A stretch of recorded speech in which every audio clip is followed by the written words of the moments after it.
Europe 1, 8h13. Europe 1 matin, Bruce Toussaint.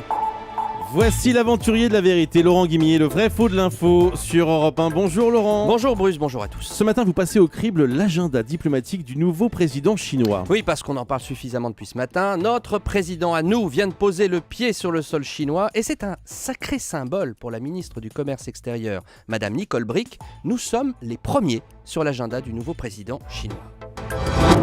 Moi, je suis allée en Chine en janvier, préparer le volet économique de cette visite extrêmement importante.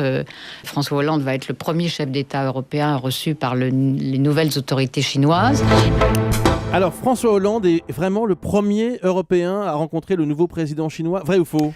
C'est vrai, si on prend à la lettre la phrase de Madame Bricq, premier chef d'État européen reçu en visite d'État par la Chine. Alors j'apporte ces précisions non pas pour couper les cheveux en quatre, c'est pas mon genre, mais pour vous dire qu'il ne faut pas croire non plus que le nouveau président chinois a attendu les Français pour rencontrer d'autres dirigeants étrangers.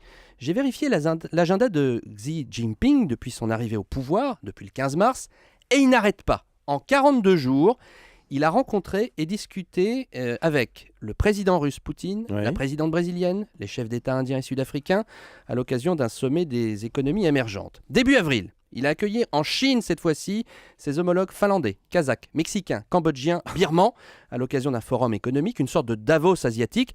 Alors, c'est vrai, on ne peut pas mettre ces rencontres sur le même plan qu'une visite d'État. En revanche, le numéro 1 chinois a déjà reçu un autre chef d'État en visite officielle à Pékin il y a 2 semaines.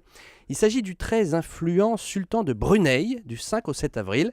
J'ai sous les yeux une dépêche de l'agence officielle chinoise qui précise bien que le sultan est le premier dirigeant étranger qu'il reçoit depuis sa prise de fonction. Donc François Hollande n'est pas le premier à effectuer une visite d'État en Chine, contrairement à ce qui a été dit. Eh oui, mais il y a le petit détail subtil de la ministre. On réécoute ce qu'elle dit. François Hollande va être le premier chef d'État européen reçu par les nouvelles autorités chinoises. Voilà, premier européen. chef d'État européen. Madame Bricq est très précise.